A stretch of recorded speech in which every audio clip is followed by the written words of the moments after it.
Pemirsa, isu nampan program makan bergizi gratis yang dikabarkan mengandung minyak babi menuai sorotan publik.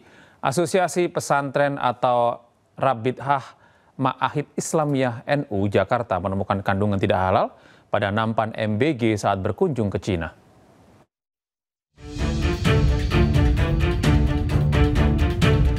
Nampan program makan bergizi gratis yang diduga mengandung minyak babi menjadi sorotan.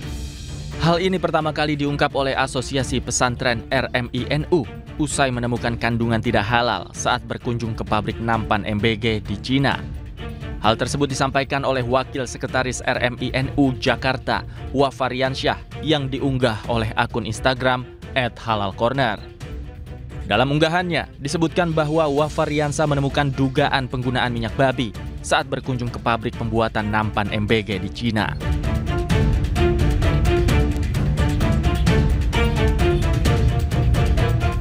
Rasa perlu juga diperhatikan mengenai pengadaan putrenya ya, baki atau nampan yang perlu diperhatikan dari kehalalan dan ketoibannya. Halal dalam arti prosesnya ini jangan sampai melibatkan unsur-unsur yang najis, yang haram, misalnya menggunakan lemak babi atau alkohol. Terbukti dari hasil daripada investigasi kami ya, beberapa orang diantaranya dari Wakil Sekretaris RMI NU di Jakarta, Bapak Riansa ini sudah ke sana, ke Cina, melihat bahwa itu prosesnya tidak halal ya, masih menggunakan lemak babi. Tentu ini jadi keprihatinan kita agar ini tidak lagi dilanjutkan impor terhadap barang-barang yang prosesnya tidak halal. Sementara Badan Penyelenggara Jaminan Produk Halal membantah nampan dalam program makan bergizi gratis mengandung minyak babi. BPJPH menjamin kehalalan program makan bergizi gratis. Kami jamin yang berada dan beredar di dapur gizi, yang berada dan beredar di program makan bergizi gratis bukan hanya food tray, tapi menu-menunya, bahan-bahannya, peralatannya, semua dalam pemantauan kami dari Badan Penyelenggara Jaminan Produk Halal, dan kami menjamin halal. Bukan cuma itu, bahkan para kepala dapurnya dan para tukang masaknya dalam proses untuk kami berikan pelatihan menyediakan makanan yang halal dan bergizi. Sementara itu, hingga kini belum ada keterangan resmi dari Badan Gizi Nasional terkait hal ini. Namun masyarakat mendesak pemerintah untuk memberikan pengawasan ketat terhadap kehalalan program makan bergizi gratis. Tim Liputan iNews melaporkan. Sementara itu, Kepala Badan Gizi Nasional Dadan Hindayana membantah proses pembuatan food tray alias ompreng, program makan bergizi gratis mengandung minyak babi. Menurutnya, produksi ompreng memakai minyak nabati yang terbuat dari tumbuh-tumbuhan berbasis industri. Dan berikut cuplikan dialog dengan Dadan Hindayana, Kepala Badan Gizi Nasional di program iNews Sore. Tentu saja kami akan mendapatkan atau menunggu rekomendasi dari BPOM. Kemudian untuk SNI-nya kita menunggu rekomendasi dari Kementerian Perindustrian.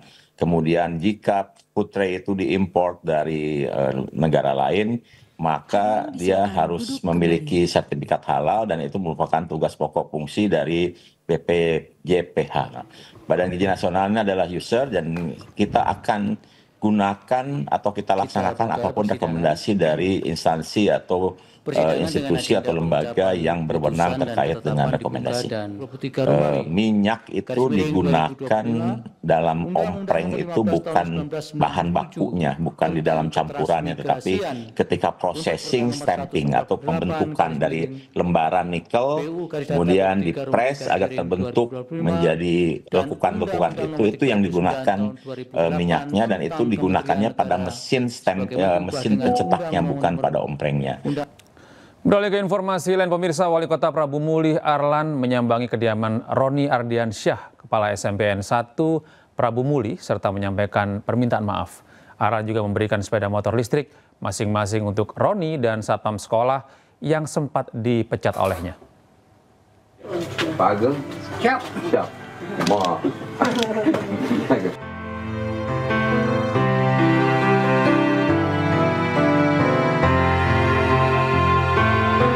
Usai meminta maaf secara langsung, Wali Kota Prabu Mulih Arlan berpelukan dengan Roni Ardiansyah, Kepala SMPN 1 Prabu Mulih, serta Satpam Sekolah Ageng Wintoro. Momen hangat itu terjadi di kediaman Kepala Sekolah Roni yang dikunjungi khusus oleh Wali Kota Arlan pada Rabu kemarin.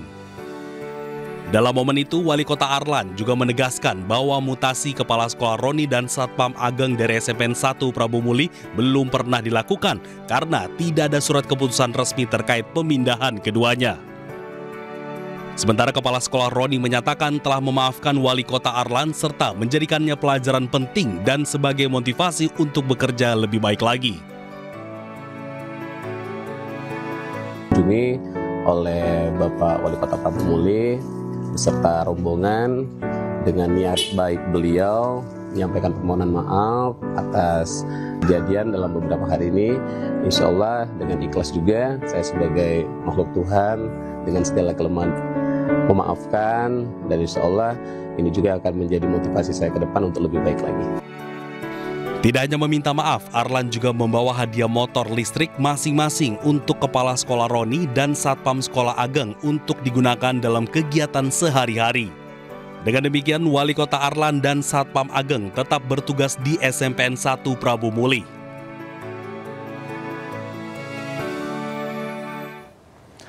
Sementara itu, Inspektorat Jenderal Kemendagri memanggil Wali Kota Prabu Mulih Arlan beserta Kepala SMPN 1 Prabu Mulih Roni Ardiansyah untuk dimintai keterangan. Pemeriksaan dilakukan secara tertutup dan berlangsung selama kurang lebih 8 jam.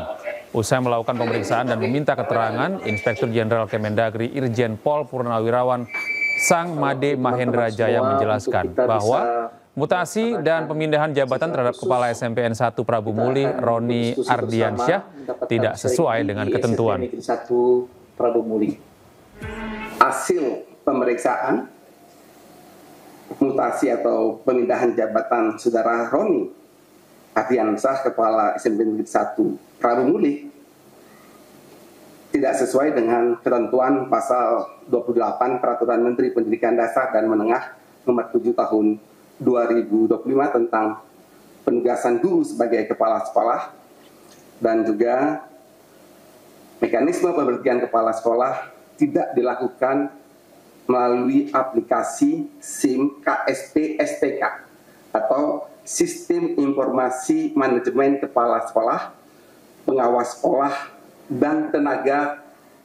Adanya kejadian ini saya ambil satu hikmahnya dan saya mengucap permohonan maaf kepada Bapak Roni, Kepala Sekolah SMP Negeri 1, yang mana atas kesalahan saya selama.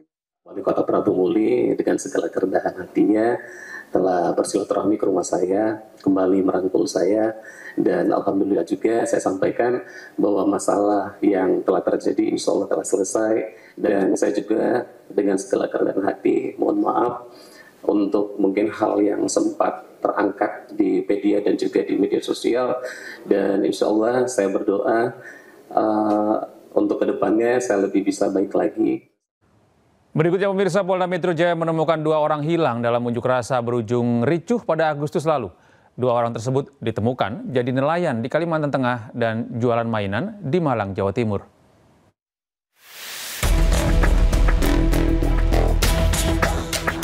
Polda Metro Jaya menemukan 2 dari 4 orang yang disebut hilang dalam kerusuhan yang terjadi pada akhir Agustus 2025. Kabid Humas Polda Metro Jaya, Brigjen Polisi Ade Ari menyebut 2 orang tersebut adalah Bima Permana Putra dan Eko Purnomo. Bima ditemukan di Malang, sementara Eko ditemukan di Kalimantan Tengah. Berkat dukungan masyarakat serta kerja keras tim di lapangan, 2 dari 4 orang hilang yang dilaporkan telah berhasil ditemukan, yaitu Saudara Bima Permana Putra, ditemukan oleh tim di Malang beberapa hari yang lalu, dan Saudara Eko Purnomo ditemukan oleh tim di Kalimantan Tengah. Saat ini keduanya dalam keadaan sehat walafiat dan baik. Brigjen Ade Ari juga menjelaskan Eko ditemukan di Kalimantan Tengah dan beralih profesi menjadi nelayan, sementara Bima tengah berjualan mainan di Malang, Jawa Timur. Eko dan Bima meminta maaf karena telah membuat orang tua mereka khawatir. Dari Jakarta, tim liputan iNews melaporkan.